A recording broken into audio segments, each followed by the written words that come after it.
Hello there, dear children. Aunt Lucinda again, introducing chapters 7 and 8, I believe, of the Field Guide from Spiderwick series. That Jared is trying to convince Mallory and Simon of the book and that it's true. Now, the book is about some crazy stuff. You probably realized that it is about fairies and brownies, which are little creatures like elves. And it's about other things like that, fantasy type creatures. Everybody thinks I'm crazy, but maybe that stuff is true. We do have some words here that will be in the story today. And just to help you, I will read them and tell you what they're going to mean. The first one is winched, and that is just a machine that uses a rope and a wheel, and someone can pull you up or down in the machine, like the dumbwaiter that Mallory pulls Jared up and down in the first couple chapters. Sconce is another word that you're going to hear. A sconce is a candle stick that is connected to the wall with a screw or a nail. So then you can light the candles and keep the wall area bright, and then have candles on your table or desk as well. They're kind of like old-fashioned lamps, but they use candles instead. Nib is just the point of a pen, especially when we used to use feathers and pens that had metal tips, and we had to dip them in ink to get them to work. Inscription, that is writing that labels something, or it also can be engraving, like we talked about in another chapter, that is put onto a book or onto something to tell that it's yours, or tell the title or author of something. Legible just means writing that can be read really easily because it's nice and neat. Fae is a word that comes from Ireland and England. And fae, those are creatures like fairies and elves and goblins and other strange creatures that are enchanted or are supernatural. So spirits wouldn't be included in that as well, ghosts. Ire, I-R-E, that is a word that just means anger. If you make someone really mad, they'll get angry and you could incite their wrath. Wrath means revenge or anger, and they do stuff to get back at you. All right, so Jared's going to kind of try to convince his sister and brother about the book. We know that something went into the kitchen and messed the whole kitchen up for poor Jared last time. Do you think it was Jared, or do you think it was something else? Jared's still insisting it wasn't him. And are they going to be able to find out what's in the walls?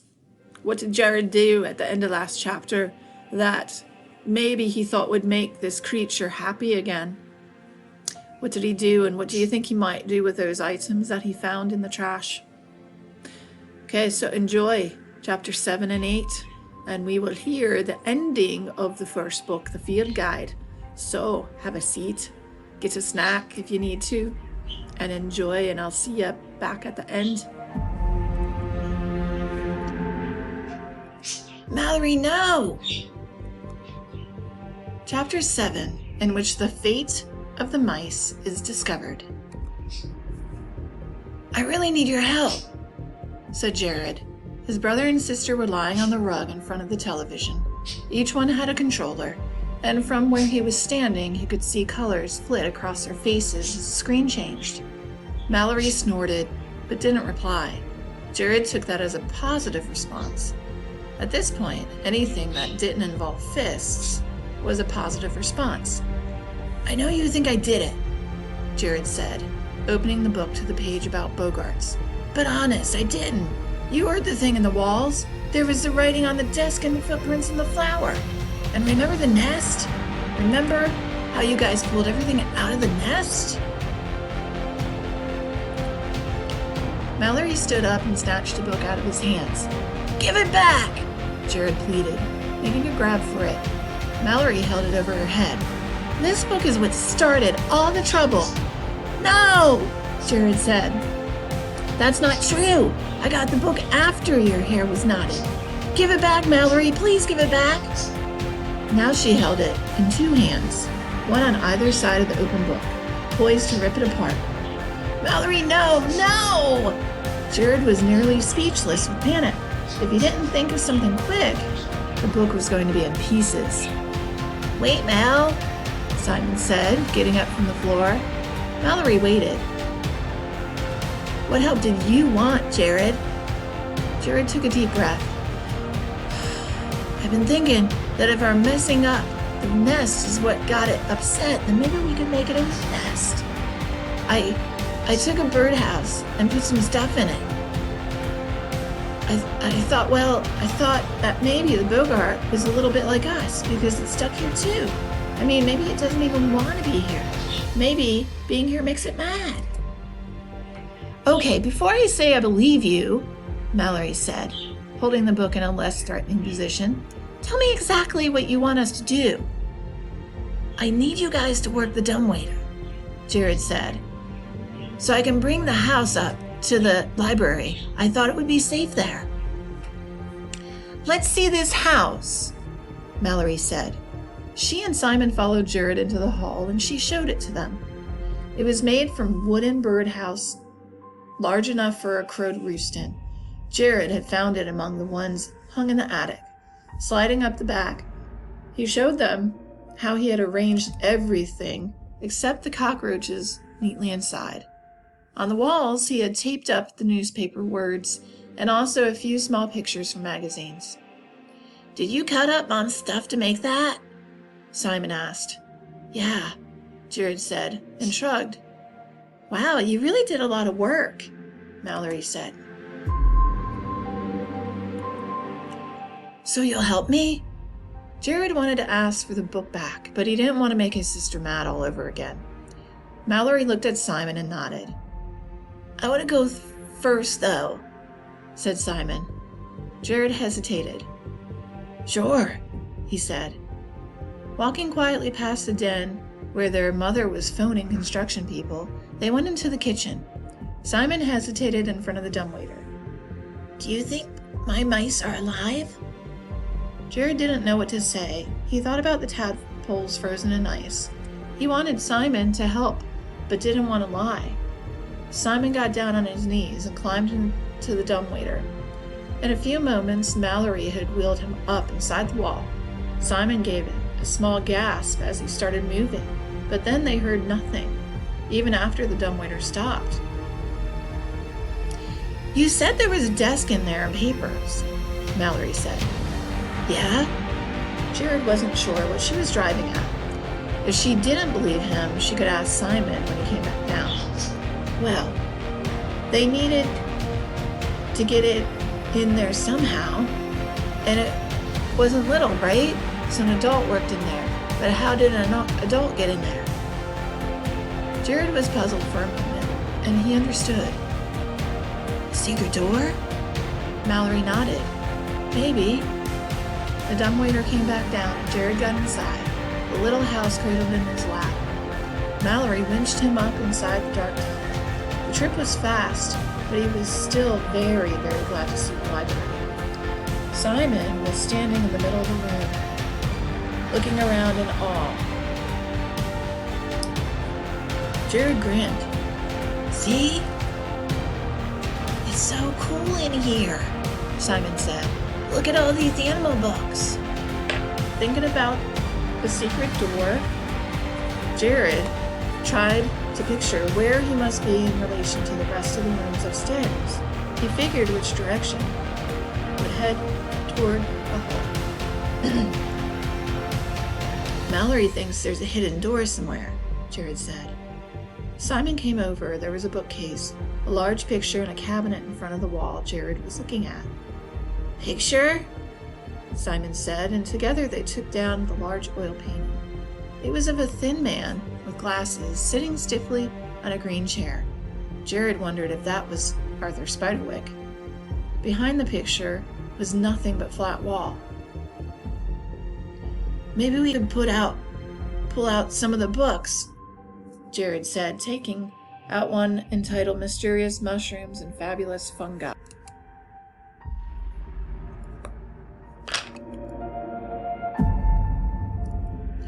Simon opened the cabinet doors. Hey, look at this.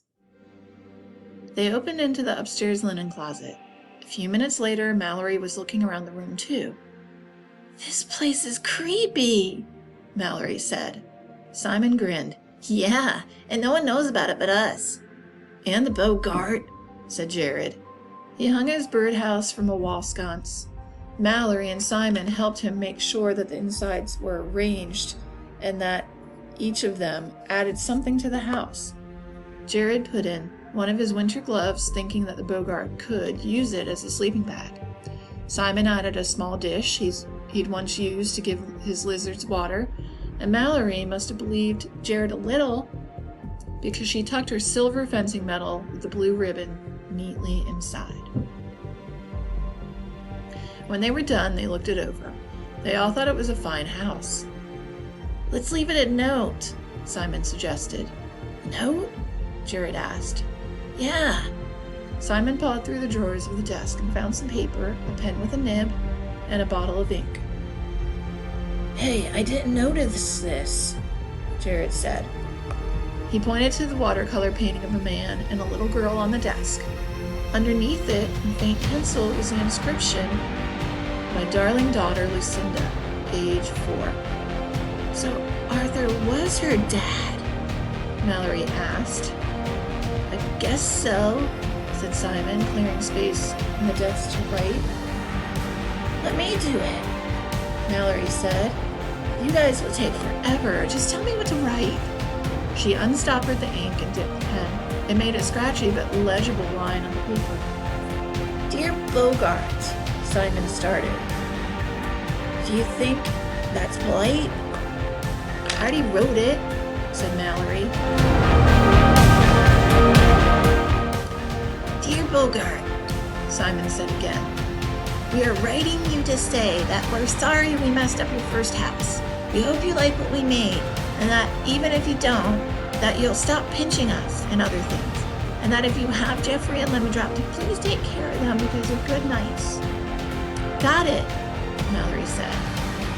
Okay then, said Jared. They put the note on the floor near the little house and left the library. Over the next week, none of them had time to visit the library, even through the linen closet. Construction people and movers were milling about the house during the day. Their mother was watching them closely at night, even going so far as to pace the hallways. School had finally started, which wasn't as bad as Jared had feared. The new school was small, but it had a fencing team for Mallory, and no one was too mean to them their first couple of days there. So far, Jared had managed to behave. Best of all, there were no more night attacks, no more scuttling in the walls, nothing other than Mallory's shorter hair to make it seem like the whole thing really had happened. Except that Simon and Mallory were as eager to visit the room again as Jared was. They got their chance one Sunday when their mother went out shopping and left Mallory in charge. As soon as their mom's car pulled out of the driveway, they rushed up to the closet. Inside the library, very little had changed. The painting leaned up against the wall. The birdhouse hung from the sconce, and everything appeared to be just the way they had left it. The note's gone, Simon announced. Did you take it? Mallory asked Jared. No, Jared insisted. There was the loud sound of a throat being cleared, and the three turned toward the desk. Standing on it, in worn overalls and a wide-brimmed hat, was a little man about the size of a pencil. His eyes were as black as beetles, his nose was large and red, and he looked very like the illustration from the guide. He was holding a pair of leashes that attached to 2 gray mice that were sniffing the edge of the desk. Jeffrey, Lemon Drop, Jared squealed. Thimbletack likes his new house well, the little man said, but that's not what he's come to tell. Jared nodded, not sure what to say. Mallory looked like someone had smacked her in the face, but she hadn't figured it out yet. The mannequin went on. Arthur Spiderwick's book is not for your kind. Too much about Fae for a mortal to find. All who have kept it have come to harm. Be it through violence or be it through charm, throw the book away, toss it in a fire. If you do not heed, you will draw their ire. They? Who are they? Jared asked, but the little man just tipped his cap and jumped off the side of the desk. He landed in the bright flood of sunlight in the open window and disappeared. Mallory seemed to break out of her trance. Can I see the book? She asked. Jared nodded. He'd taken to keeping it with him wherever he went. Mallory knelt down and flipped through the pages with her fingers, quicker than Jared could read. Hey, Jared said. What are you doing?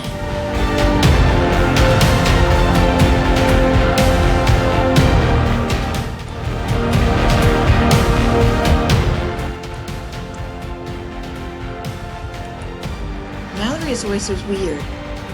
I was just looking. This is a big book. It wasn't a small book. Yeah, I guess. And all these entries, all these things are real? Jared, that's a lot of real. And then suddenly, Jared understood what she was saying. If you looked at it this way, it was a big book, an absolutely huge book, too large to even crump your hand. And worst of all, they were only at the beginning. About Tony DiTerlizzi. New York Times bestselling author and illustrator Tony DiTerlizzi has been creating books with Simon & Schuster for over a decade. From fanciful picture books such as Jimmy Zhang Wow's Out of This World Moon Pie Adventure, The Spider and the Fly, the Caldecott Honor Book, and those in the Adventure of Men Know series with his wife Angela, to middle grade fiction like Kenny and the Dragon and The Search for Wandla. Tony has always imbued his stories with rich imagination. His middle grade series, The Spiderwick Chronicles with Holly Black, has sold millions of copies, been adapted into a feature film, and been translated into over 30 countries. You can visit him at dterlizzi.com. And Holly Black. Holly Black is the author of best-selling contemporary fantasy books for kids and teens. She is a co-creator and writer of the Spiderwick Chronicles and the author of the modern fairy tale series, The Good Neighbors graphic novel trilogy with Ted Nyfif's, the Curse Workers series, and her newest novel, Doll Bones. She has been a finalist for the Mythopoeic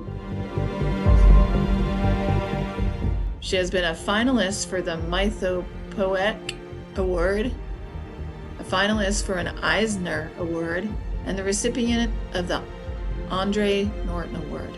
She currently lives in New England with her husband Theo in a house with a secret door. You can visit her at blackholly.com. You may know well the Grace kids well, but there is still much more tale to tell.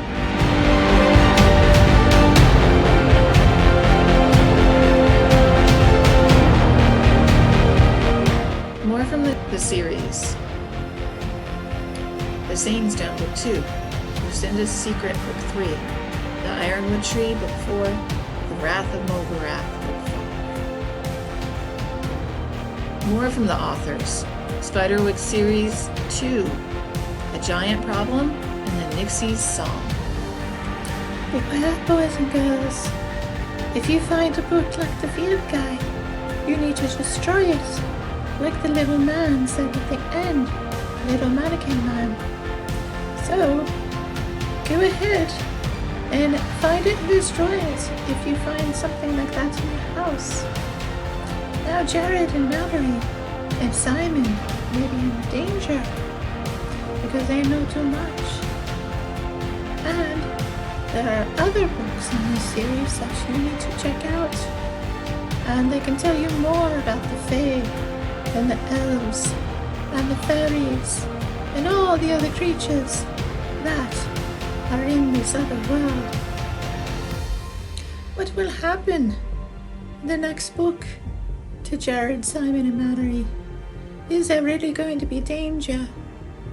Is little mannequin Bogart going to cause more trouble? And he did say to destroy the book. What do you think could happen if they do not destroy it? If you like the series, even though you may be in danger, you can read more. Book 2 would be called The Seeing Stone, and I shouldn't be telling you that, but I guess now you know our secrets already. Enjoy everything, boys and girls. If you liked the book, comment. If you liked it and want to draw a picture and upload that to YouTube, I'm sure your librarian, Miss Bell, would love that. Alright, this fairy has to go and warn the other fairies that human children now know of us, and their last name is Grace. So, see you maybe another time when you read this book.